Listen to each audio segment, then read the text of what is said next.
삶이란 제목으로 은혜를 나눕니다. 벌써 설교 제목 듣고 야 오늘 노년층으로 대상하는 설교라고 생각하는 분들이 계시죠? 아닙니다. 우리 모두를 위한 설교이고요. 왜냐하면 우리 모두 나이 들고 늙어가고 있습니다. 하나님 정하신 법칙이죠. 인간은 요새 100세 시대 그러니까 한 25년 정도, 25% 정도가 성장하고 그 다음부터는 계속 늙어가는 중입니다. 그렇죠? 늙어가는 중이에요. 그것을 기억해야 됩니다. 우리 중에 아무도 나이 들지 않는 사람 없습니다. 또 누구나 다 노년을 맞이하지요. 그래서 그 노년은 사실 우리의 분명한 다가올 미래이기 때문에 오늘 우리가 현재 우리 이 시간에 준비한다는 관점에서 오늘도 하나님께서 우리에게 은혜의 말씀 주시기 원합니다. 우리나라가 지금 초고령 사회로 바뀌었어요. 올해 드디어 이제 우리 인구 중에 노인 인구가 20%가 넘었습니다. 20.3%죠. 1,046만 명. 별로 놀라지 않으시네요, 이제. 그런데 여러분, 1세에서 14세 어린이 인구가 얼마인지 아세요? 어린이 인구가 546만 명밖에 안 됩니다. 그러니까 노인 인구가 배가 넘어가고 있어요, 이제. 어린이 인구에. 어린이 인구는 약 10%밖에 되지 않는 그런 나라가 됐습니다. 그래서 초고령 사회, 그야말로 저출산 그런 사회가 되어 있는 것이죠. 근데 여러분, 오늘 우리 지금 노인 할 때 제일 혼란이 지금 나이 같아요. 65세가 1981년 노인복지법 제정에서 65세가 우리가 노인 기준이에요. 모든 정년의 기준도 그렇고 연금 기준도 다 65세로 노인 인구를 지금 기준하고 있지만 이건 이미 벌써부터 바뀌어야 된다는 이야기들이 계속 나오고 있는 상황이고요. 오늘 신문에도 보니까 70세로 노인 인구를 개정해야 된다. 이렇게 이야기하고 옵니다. 그러면 어떻게 65세 돼가지고 공짜 지하철표 받았다고 굉장히 기뻐하시는 모 김 권사님이 계시는데. 근데 이거 어떻게 될지, 이제 1년씩 늦춰갈지, 5년 확 넘어갈지, 5년 갑자기 넘어갈 수는 없을 것 같고요. 아마 1년씩 이렇게 아마 연장되지 않을까 생각해요. 분명히 조정은 불가피한 것 같아요. 조정은 불가피한. 우리가 예전에 30년 전만 해도 우리 평균 수명 60, 70이거든. 한갑 끝나면 그냥 한 10년 살다가 보통 사망하는 이런 인생 주기였는데 이제 보통 지금 90세, 100세. 우리 지금 세대 90대들은 우리 부모님 세대들 저 기준으로 하면 이제 아프면서 90, 80, 100세 시대를 살아가고 있고요. 요 다음 세대는 좀 또 다를 것 같아요. 근데 이제 시대에 따라 다 다르긴 하지만 그리고 시대의 변화에 따라 노인세 기준이 바뀔 수밖에 없어요. 만약에 65세 기준이라면 100세 하면 35년의 세월이 노년의 세월입니다. 너무너무 끔찍하잖아요. 어떻게 보면 우리를 그렇게 노인으로 퉁치고 있는 것이죠. 근데 이로 인해서 우리 지금 노년이라는 단어는 감탄보다는 걱정을 떠올리는 그런 단어가 되어가고 있습니다. 그저 노인 복지 문제, 노인 빈곤 문제, 또 노인 독거 문제, 노인 실업 문제, 노인 학대 문제, 노인 범죄 문제, 이런 거. 게다가 이제 노인 치매까지도. 지금 노인 4명 중에 1명이 치매라고 하고 있거든요. 우리 사회가 이런 노인에 대한 좀 관심을 가지지 않으면 안 되는 그런 상황이 되었습니다. 국가가 참 이렇게 잘 대책을 세워야 된다는 생각을 하고 있는데요. 근데 여러분, 우리가 먼저 이 노년에서 생각할 때 노년에 대한 부정적인 인식부터 우리가 좀 없애야 됩니다. 이건 정말 편견인데요. 노년, 노인, 이 단어 굉장히 부정적인 언어고 쓰고 싶어 하지도 않는 단어라죠. 그래서 노인 그러면 안 되고 어르신 그래야 되는 거죠. 그런데 이 단어 자체가 이미 부정적인 인식이 있다는 거예요. 노인이 되면 마치 쓸모없는 존재가 되는 것처럼 생각하는 거. 그래서 죽음을 기다리는 그런 시기인 것처럼 생각하는 것이. 정말 잘못된 시각입니다. 또 우리 사회는 노인을 좀 차별한다는 생각이 들어요. 노인이 되는 것은 지금 그게 삶의 한 과정인데 우리 모두 늙어가고 있고 늙어가는 게 뭐가 죄입니까, 여러분? 인간이 늙어가고 노인이 되고 노년이 있는 것은 절대 부정적인 것이 아닙니다. 먼저 우리 나이듦에 대해서 노인이 되어가는 것을 긍정하고 인정해야 돼요. 누구든지 노년을 통과하는 것이죠. 여기에 대한 긍정적인 마음을 가져야 우리가 이런 문제들을 잘 해결해 나갈 수 있습니다. 그리고 사실은 노인에 대한 저는 이 구별도 좀 우리가 새롭게 해야 될 때가 왔다라는 거예요. 우리가 인생 1막을 1세에서 20세 보통 우리 배움을 가지는 시기, 그다음에 20세부터 60세까지 인생 2막이라고 60세 넘어서 인생 3막이라 친다 그러면 1막에 해당하는 이 1세에서 20세는 영아, 유아, 미취학, 초등, 중등, 고등, 청년 이렇게 세분화 해놨어요. 얼마나 세분화되었어요? 물론 20대 청년도 청년, 30대, 40대, 50대, 중년, 장년 이렇게 나눠놨는데 벌써 60 넘어서 노년은 그냥 다 노년이야. 구분이 없어요. 이 자체가 먼저 우리가 노년에 대한 인식을 좀 새롭게 해야 된다는 거예요. 여러분 60대 너무너무 다르고 70대 너무 다르고 80대 너무 다르고 90대 너무 다른데 그냥 60대 넘으면 다 노인으로 퉁치는 것이죠. 이런 접근이 결국 우리들의 사회에 지금 제대로 노인 문제를 보지 못하고 있어요. 여러분 70대 80대 엄청 다릅니다 지금. 그런데도 우리 그냥 벌써 60 넘어서 정년이 됐다 그러면 다 노인 이렇게 지금 생각하기 때문에 굉장히 어려움을 겪고 있다고 저는 생각합니다. 여러분 오늘 우리가 좀 성경에서 노인을 어떻게 보고 있는지 좀 제대로 보면 좋겠어요. 노인을 성경은 어떻게 노년을 어떻게 보고 있는가. 자, 성경 놀라운 선언을 하고 있습니다. 오늘 본문이죠. 잠언 16편 31절 같이 한번 읽어볼까요? 시작. 백발은 영화의 면류관이라 공의로운 길에서 얻으리라 했습니다. 백발은 영화의 면류관, 영광스러운 편이죠. 하나님은 노년을 부끄러워하거나 또 짐이라고 생각하지 않고 존귀한 인생의 면류관을 말씀하고 있습니다. 즉 성경에서 노인은 축복의 상징이고 존경의 상징이고 지혜의 상징이다. 이 지혜서마다 계속 반복적으로 나오고 있는 것입니다. 노인이 되었다는 것은 자랑스러운 일입니다. 주 안에서 노인은 아름다운 것이지요. 예수 믿는 우리 안에 노인의 삶은 아름답다고 성경은 이야기합니다. 특별히 이 면류관을 이야기하는데 이 면류관은 아무나 주어진 건 아니고요. 여러분 공의로운 길에서 얻는 것이니라. 즉 바르게 살아온 인생에 대해서 하나님이 존귀한 보상을 하는 그 삶이 바로 노년의 삶이다라고 말씀하고 있습니다. 오늘 이 시간 우리가 말씀을 통해서 바른 노년, 하나님 앞에 존귀한 노년, 그리고 다음 세대의 신앙을 유산으로 남기는 노년을 어떻게 준비할 수 있을지 나누고자 합니다. 절대 노년은 무의미한 시간이 아니라 오히려 의미의 정점에 서 있는 시간이 바로 노년이라는 것을 기억하시기 바랍니다. 자, 그러면 노년 어떻게 우리가 보내야 될까요? 첫째로 노년은 소명을 새롭게 할 때입니다. 자, 여러분 어느 정도 되면 다 은퇴하죠. 우리나라 65세 기준으로 은퇴를 합니다. 좀 명예퇴직 일찍 은퇴하는 분들도 계시기도 하고요. 또 요새 은퇴를 강요당하는 것 같기도 합니다. 노인 취업 문제도 굉장히 사회 문제가 되고 있는데요.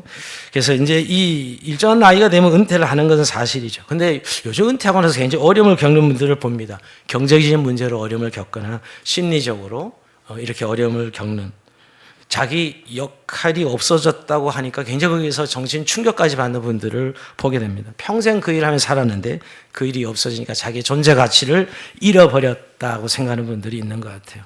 근데 여러분 분명히 우리가 사회적 관점에서 보면 나이가 들면 은퇴하는 것은 어쩔 수 없는 것 같아요. 그게 사회적 합의니까 여러분 사회적 은퇴는 어쩔 수 없지만 성경적인 관점에서 보면 우리 그리스도인은 은퇴는 없습니다. 여러분 사회적 은퇴는 있을지 몰라도 그리스도인의 삶에는 은퇴는 없습니다. 왜냐하면 하나님이 생명이 있는 인생에게는 바로 소명이 살아있기 때문이죠. 우리가 사회적 은퇴가 우리에게 주는 소명을 끝나게 하는 것은 아니라는 거예요. 성경은 여러분 처음부터 끝까지 노동의 가치를 존중하고 일을 하도록 만드셨어요. 땅을 정복하고 경작하라. 하나님의 형상을 입은 인간의 존엄한 영역이에요. 노동의 가치. 근데 이것을 성경적 가치는 끝까지 일하는 게 노동의 가치를 말하고 있는데 우리 나이 들면 일하지 말아야 된다라는 어떤 합의가 있는 것 같아요. 이건 반성경적이라는 생각해요. 노동처럼 일하는 것, 신성한 것이 없습니다. 하나님이 세상을 지으시고 세상을 경영하셨듯이 우리 하나님 형상이신 우리 인생들도 끝까지 일하도록 만드셨어요. 일하도록 만드셨대요. 그래서 그 노동을 통해서 은사 재능을 사용하도록 그리고 무엇보다 이웃을 사랑하라는 것은 바로 이 노동을 통해서 이웃을 사랑하는 것이에요. 섬김으로 이웃을 사랑하도록 하나님께서 만드셨어요. 그러니까 여러분 우리가 주님 부르시는 날까지 일하는 겁니다. 우리가 어떤 이런 노년이 가진 어떤 신체적, 육체적 한계 때문에 어떤 은퇴를 이야기하고 사회에서는 규정을 하고 있지만 성경적인 세계관으로 본다면은 우리가 주님 부르시는 날까지 노동은 신성한 가치로 일을 해야 된다는 것이 소명의 관점에서 봅니다.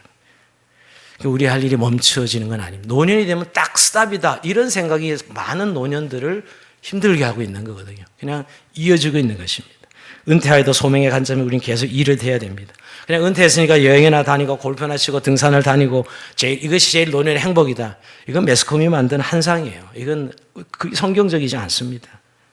사실 인간은 죽을 때까지 일할 수 있도록 하나님이 그렇게 형상으로 만드셨습니다. 오히려 성경이 일하지 않는 죄를 게으름이라고 그러고 죄라고 이야기하고 있습니다. 은퇴 이후도 계속 일을 계속 해야 되는 이유는 우리의 소명이 있다는 것이에요. 직장은 은퇴했어도 우리의 소명이 끝난 것은 아니죠. 소명이 의해서 이어진다는 사실을 기억하고 우리의 교회 공동체는 여전히 소명이 이어지고 있고요. 왠지 뭐 권사님 장로님들 은퇴 그러면 이제 뒷방으로 뭐 나앉으면 되지 이런 생각이 의외로 우리 안에 이렇게 있다는 거예요. 사실 이건 잘못된 제도라고 생각해요. 오히려 그런 기본적으로 사회적 합의에 따라 어떤 나이가 되면 그 자리를 내어주는 것은 그 자리를 잘할 수 있는 다음 세대에게 그건 당연한 것이겠죠. 그러나 본인의 소명이 사라지는 것은 아니죠. 물론 젊을 때쯤 직장에 소속되거나 어느 단체 소속될 만의 소명이 아니라 우리 가족 차원에서 또 우리의 교회 공동체 안에서 사회 구성으로서 우리가 이 계속 소명을 감당해야 되는 것입니다. 여러분 우리 전 선교에서 예를 들면 갈렙 같은 경우 생각해 보세요. 갈렙이 여호수아서 14장에 보면 헤브론 땅을 정복하러 갑니다. 그때 나이가 몇 살이죠? 85세입니다. 여러분 근데 이 헤브론 땅을 왜 정복해야 된다고 생각하냐면 그가 40년 전에 이 강야에서 하나님 네가 밟은 땅, 네가 보고 네가 밟은 땅을 내게 주리라 이 약속의 말씀을 들었거든. 이 약속의 말씀을 기억하고 40년이 지나서 그 소명 네가 밟은 땅을 내게 주리라는 그 약속을 그대로 마음을 간직하고 그는 헤브론 전투에 나가서 전쟁에 승리해서 그 땅을 기업으로 차지합니다. 일을 해요. 그를 가르쳐 성경은 이스라엘 하나님 여호와를 온전히 쫓았음이라 이렇게 표현하고 있죠. 여호와께서 말씀한 이 산지를 지금 내게 주소서 하면서 그 땅을 차지하고 있는 여호수아의 모습의 말로 비록 85세지만 내 소명이 끝나지 않았다는 것, 이 땅을 주시겠다 하나님의 약속의 소명 끝까지 붙들고 그는 살았던 삶입니다. 여러분 근데 성경은 우리가 흔히 늙어서 병들어서 천국 가는 이런 과정은 자연스러운 과정이라고 생각합니다. 그러나 우리가 한 가지 기억할 것은 늙어서 죽는 게 아니라 우리의 소명이 끝나면 하나님 부르시는 거예요. 기독교의 세계관은 여러분 늙어서 하나님 가는 게 아니라 우리의 소명이 끝나는 하나님이 데려가시는 것이죠. 여러분 모세의 죽음을 성경 어떻게 표현하고 있죠? 그는 80세에 부름받았어요. 정말 그는 이제 일할 수 있다고 막 난리 필 때 40세는 하나님 부르지 않으시고 40년 강야에서 훈련시키다가 80세에 부르십니다. 그리고 40년 그를 사용하시다 120세에 느보산에 불러가는데 신명기 이 34장 7절에 그때 모세의 죽음을 이렇게 묘사하고 있어요. 모세가 죽을 때 나이 120세였으나 그의 눈이 흐리지 않았고 기력이 새하지 아니하였더라.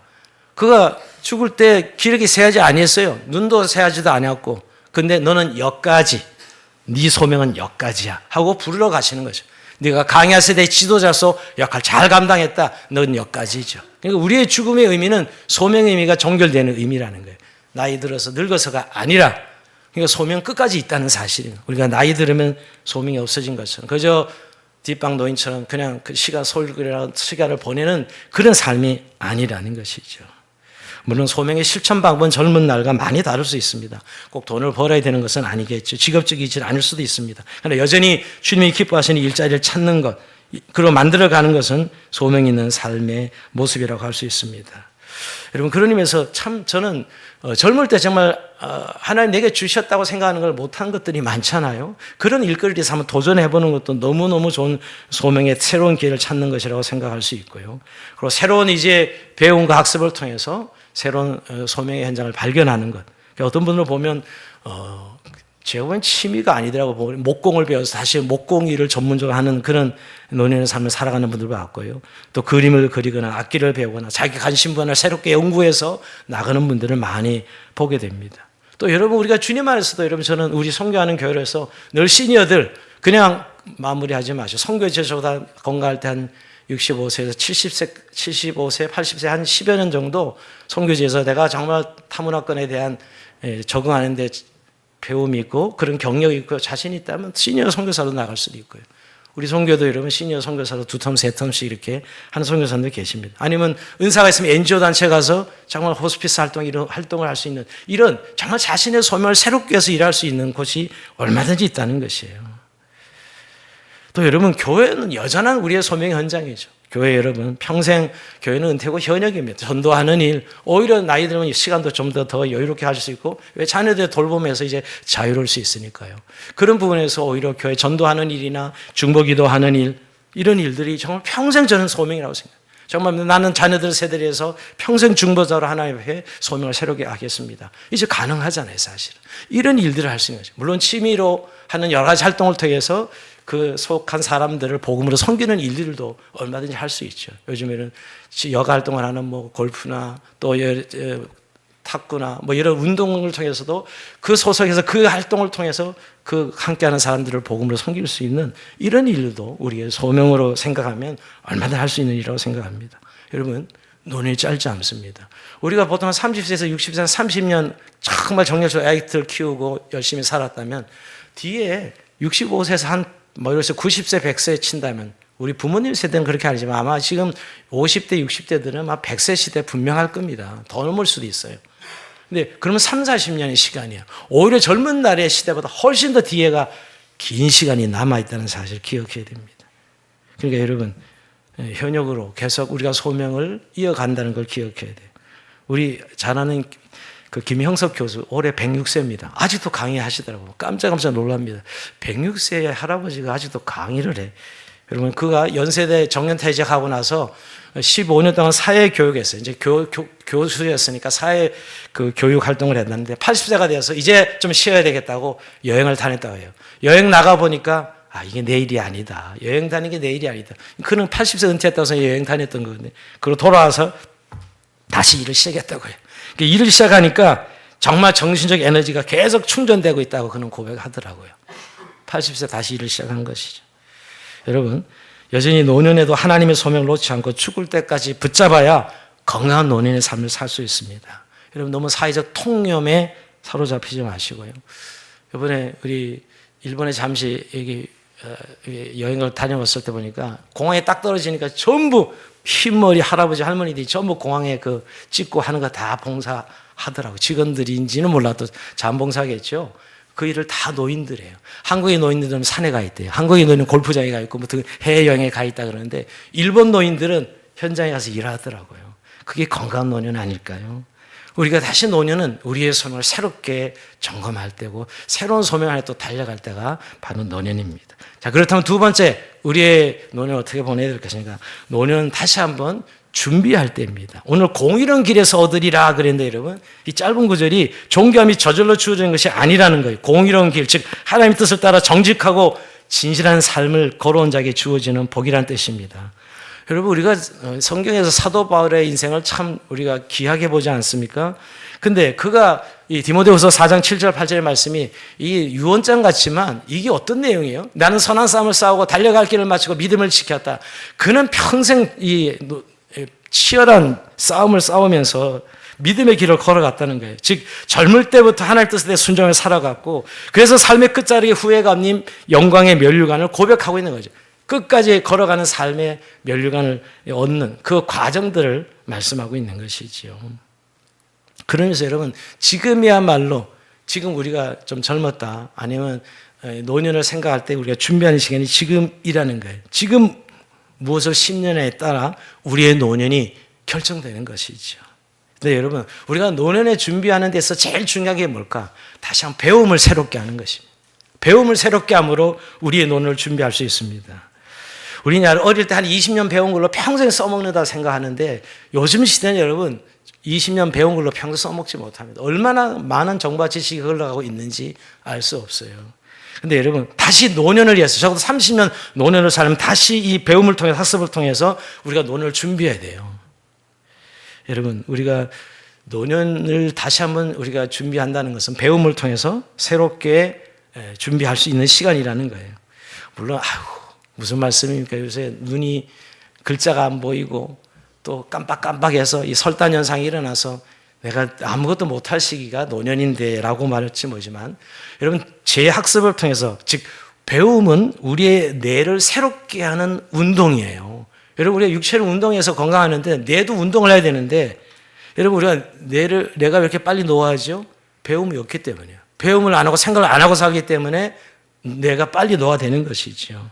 그래서 여러분, 우리가 독서를 통해서 우리 뇌를 건강하게 하고 우리의 뇌를 운동시켜야 된다는 것이죠. 노인이 되면 그래서 아무것도 생각하지 않고 그저 주어진 시간을 소일하는 것으로 보내면 안 된다는 거예요. 뇌는 죽을 때까지 움직이는 거예요. 우리의 몸도 그렇듯이 여러분. 그래서 우리가 이 노년의 가장 큰 준비는 영적 배움이 먼저 있어야 돼요. 여러분, 노년의 삶을 성경은 그렇게 부정적으로 표현하고 있지 않습니다. 시편 90편 14절에 이렇게 노년을 표현하고 있어요. 늙어도 여전히 결신하며 진하게 풍족하고 빛이 청청하니. 저 단어 청년이 이래 되지 않나 이런 생각인데, 노년이 늙어도 여전히 결신하며 진하게 풍족하고 빛이 청청하다 그랬습니다. 이런 노년이 어떻게 가능할까? 배움을 통해서 가능합니다. 먼저 영적 배움이 있어야 돼요. 영적 배움, 하나님과 더 깊어지는 시간이 돼야 되지 않겠어요? 그렇다면 좀 더 성경을 알고 연구하고 이런 시간들 말입니다. 말씀을 더 깊이 하는 그런 훈련이 우리 노년에서 정말 준비해야 돼요. 여러분, 우리가 묵상이라는 것은 참 실력이에요, 여러분. 정말 묵상을 매일 하는 삶은 나이가 들어도 이미 묵상이 생활화되어 있지만, 묵상을 하지 않는 삶을 사는 사람들, 그저 노인이 됐다 해서 묵상이 됩니까? 멍합니다, 사실은. 아무 생각이 안 돼요. 이런 면에서 우리가 이 노년에서 준비하고 훈련해야 되는 것이죠. 다 성경을 써보기, 필사도 해보고요, 연구도 해보고, 묵상도 해보고, 이게 좋은 노년을 위한 공부, 학습이라고 생각합니다. 그리고 여러분, 지난 날들을 통해 회개하기도 하고 감사하고 고백하는, 특히 자기 마음의 문제를 좀 관리할 줄 아는, 마음을 좀 다룰 줄 아는 그런 공부를 해야 돼요. 요즘 우리 공부는 너무 실용적인 것만 생각하는 것 같아요. 돈이 되는 것만 공부하는 것 같은데, 진짜 공부는 마음 공부예요. 자기의 마음을. 여러분, 분노감 때문에 얼마나 많은 고통을 당하고, 외로움 때문에 얼마나 많은 고통을 당합니다. 이런 마음 공부를 하셔야 된다고요. 논의이 되면 바로 고독의 문제, 외로움 문제 부딪히는데, 이런 부분들을 우리가 공부하면서 준비해야 되는 것이. 그리고 여러분, 노인이 되면 다음 세대가 왠지 단절돼. 이거 공부해야 되는 거예요. 다음 세대가 어떻게 소통해야 되는가. 우리가 젊은 사람들과 소통하려면 어떻게 소통해야 젊은이들과 대화가 되는가. 이런 것도 공부해야 됩니다. 벌써 공부하자 그러니까 굉장히 눈이 벌써 인상이 쫙 깔아지시고 뭔 소리를 하시나 그런데 해야 됩니다. 성경은 끝까지 우리가 살아있는 한 배움을 계속해야 되는, 그렇게 하나님 우리를 만드셨어요. 그래서 이 스마트폰 이거 아예 젊은이들만 하지 우리 노인들이 아닙니다. 이제 은행 전부 다 없어져요. 이런 80, 90대에서 돈 다 보내고 받고 해야 되잖아요. 스마트폰 공부하셔야 되고 인터넷 배우셔야 돼요. 그런 것을 젊은이들에게 결국 부탁하게 되면 결국 짐이 되는 것이죠. 그런 공부를 해요. 여러분, 관계 공부도 하시고요. 특별히 여러분, 저는 지난번에 한번 책방에서 봤는데 카페에서 공부하는 할머니 22년대 나온 책인데 보니까 참 도전이더라고. 아침마다 카페 출근해가지고 공부하는 거예요, 책을 가지고. 근데 그 참 내용이 아주 다양하더라고요. 야, 이게 유튜브로 공부하는 할머니는 들었어도 내가 또 카페에 가서 맨날 그 공부하는 할머니 처음 봤네.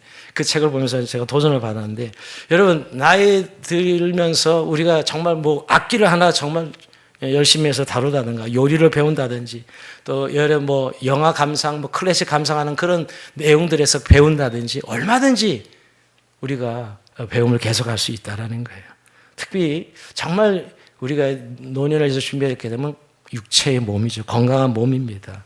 젊을 때도 우리 건강은 너무너무 중요하지만 제가 보니까 한 60대가 기준 같아요. 60대에 근력을 만든 사람은 70대, 80대가 건강하게 지내는 거고요. 60대에 근력을 만들지 못하면 그냥 이제 그야말로 병든 노후를 보내는 것이에요. 여러분, 우리가 유산소 운동 기본적으로 많이들 하죠. 근데 근력 운동과 함께 해야 돼요. 뭐 스쿼트나 플랭크로 해서 자기 근력을 길러서 정말 노후에 자기가 건강하게 살아가는 것. 여러분, 이게 하나님 우리에게 주신 지혜고 능력인데 우리가 그걸 게을리하는 것이지요.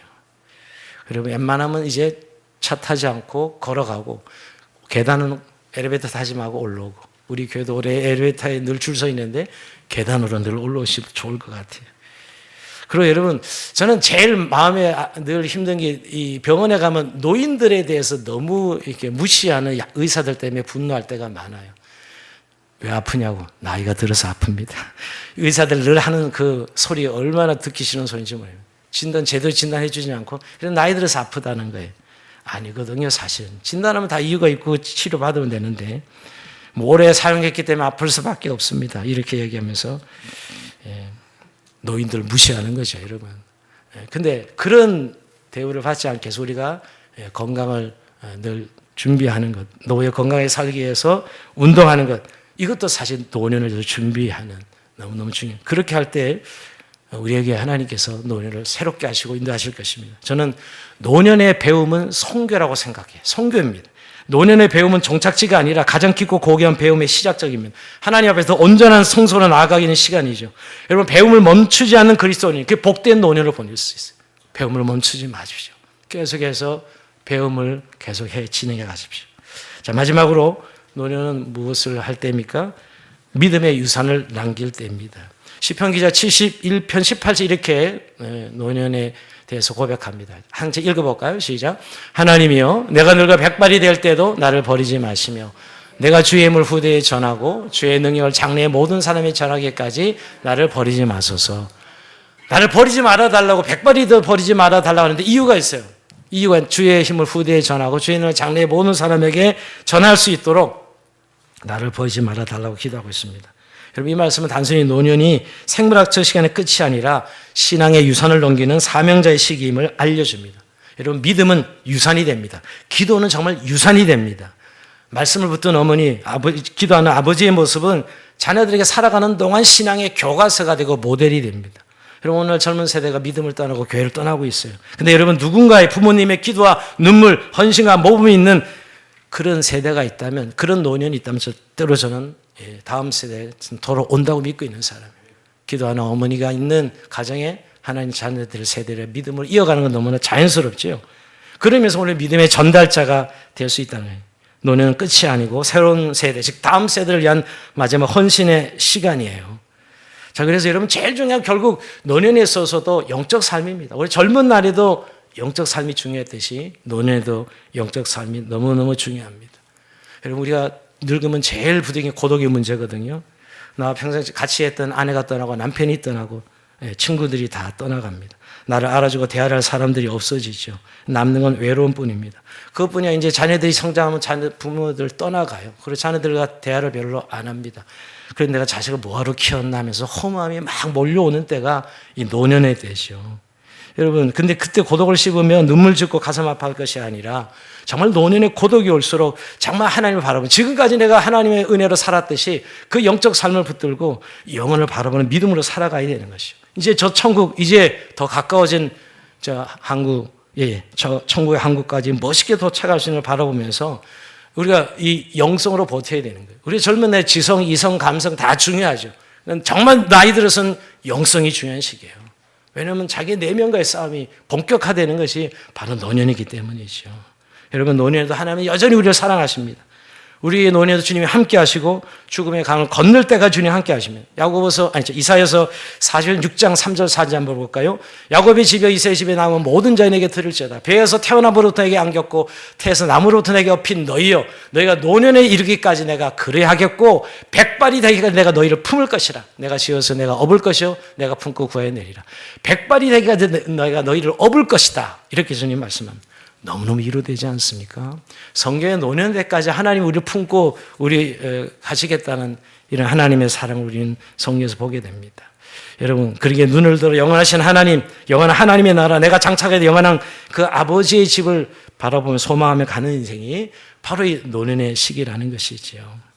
여러분 우리가 잘 아는 누가복음 2장에 보면 시몬과 안나가 나옵니다. 평생 성전에서 메시아를 기다리다가 그 아기 메시아를 가슴에 안는 영광을 얻지요. 평생 영성을 잃어버리지 않는 거예요. 여러분 다른 건 다 잊어버려도 결국 노년이 될 때까지 영성을 놓치지 않아야 그 마지막 날 죽음의 강을 건널 때 주님과 함께하는 그런 행복과 복을 잘 누릴 수 있는 것이지요. 노년의 죽음은 먼 이야기가 아닙니다. 나의 구원이 완성되는 시간이고, 그러게 여러분 늙어가고 죽어감을 우리가 수용하고 죽음이 다가와도 우리가 절망할 필요가 없습니다. 절망할 이유가 없죠. 왜? 우리가 기던 천국을 가려고 이제 그 여정을 막바지를 우리 지고 가는데 왜 우리가 절망해야 됩니까? 저는 야곱의 인생을 한번 여러분들과 나누고 싶어요. 여러분 야곱의 인생은 정말 파란만장한 인생이요. 야 그렇게 인생이 안 풀리고 그렇게 고난이 계속된 인생이 있을까? 자녀들 바람 잘 날 없죠. 12자녀를 통해서.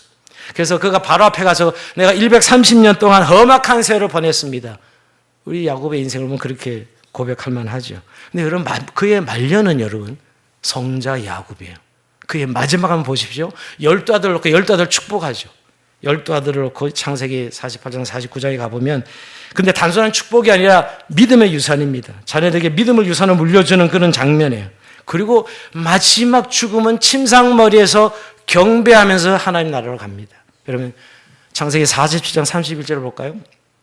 야곱이 또 이르되 맹세하라 하며 그가 맹세하니 이스라엘이 침상머리에서 하나님께 경배하니라 하면서 하늘로 가는 거예요. 침상머리에서 예배합니다. 그는 새계절대로 새계절 일어날 수 없었던 거예요. 침상이 강조되는 건 결국 누워서 가는 것이죠. 누워 있었지만 그는 하나님을 경배했다 했습니다. 온 힘을 다해 하나님께 표현하고 싶었던 행위가 바로 예배지요. 예배. 여러분, 이런 의미에서 우리가 논의할 때는 영혼을 준비하는 그런 시간이요. 영적 삶을 정말 강력하게 활발하게 살아갈 때라는 거예요.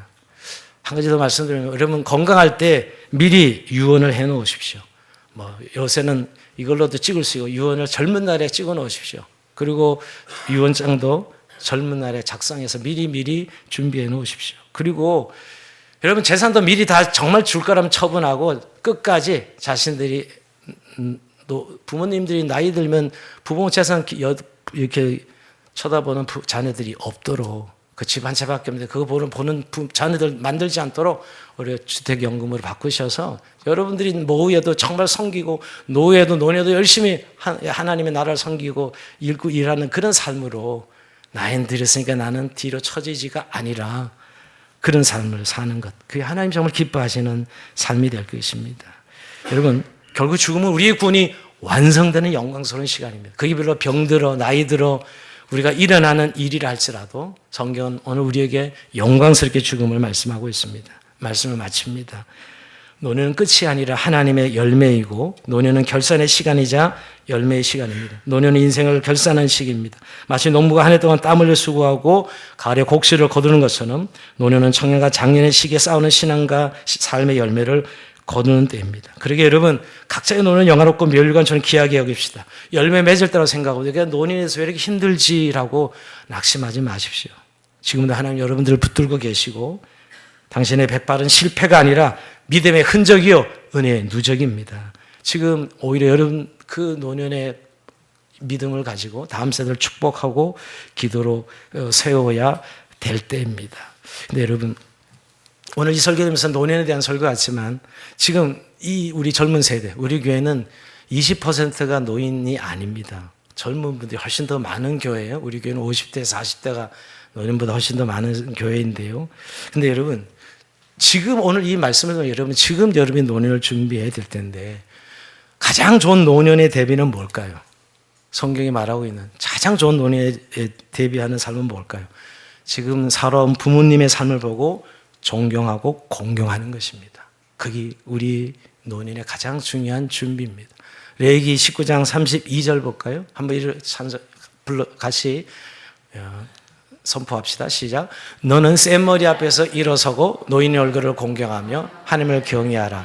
나는 여호와니라. 흰머리 오시면 무조건 일어나야 됩니다. 예, 저희 염색 안 했으면 흰머리일 텐데 그럼 여러분들 일어날 텐데 염색을 해서 우리 흰머리 앞에 일어서고 노인의 얼굴을 공경하며 하나님을 경외하라 그랬습니다. 여러분 우리 부모님을 존경하고 공경하는 것 여러분 훌륭해서가 아니라 우리 어버이기 때문이죠. 여러분 우리가 5계명 오늘 생각하는 날이기도 한데 여러분 부모를 공경하는 것 우리 10계명 중에 약속 있는 첫 계명이라고 말씀했어요. 우리가 그렇게 자녀는 사랑하면서 부모 공경이 참 어렵죠. 자녀 사랑은 자동인데 왜 이렇게 부모 공경은 잘 안 될까? 부모에게 하는 거 한 20%만 해도 10%만 해도 아마 많이 다를 거겠죠. 그죠? 근데 하나님이 그래서 5계명만큼은 보상을 달아놨어요.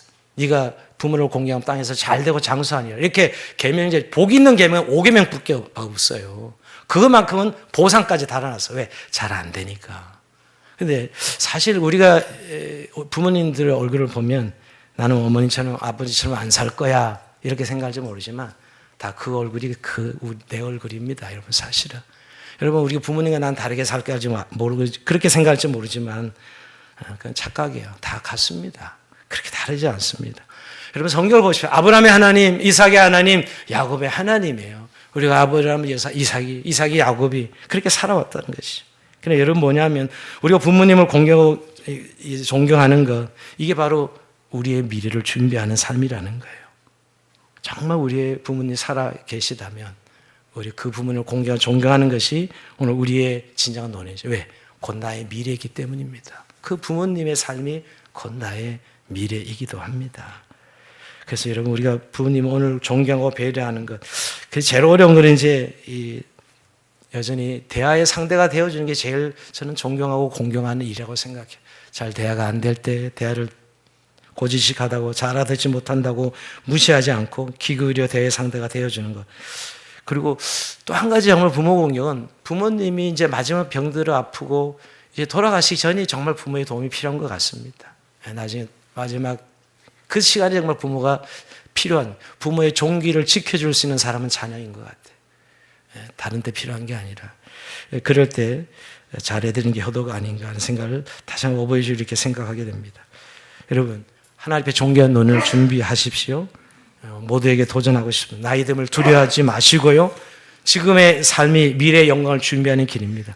공의로운 길을 걸으십시오. 그러면 노년은 하나님의 영화요, 다음 세대를 위한 마지막 사명이라고 성경은 말씀하고 있습니다. 하나님께 존귀한 삶을 살고 또 그런 삶을 하나님께서 여러분들 존귀 여기고 축복하는 이 아침, 그런 은혜가 주요한 공동체에 넘치기를 주의 이름으로 축원드립니다. 자, 오늘 좀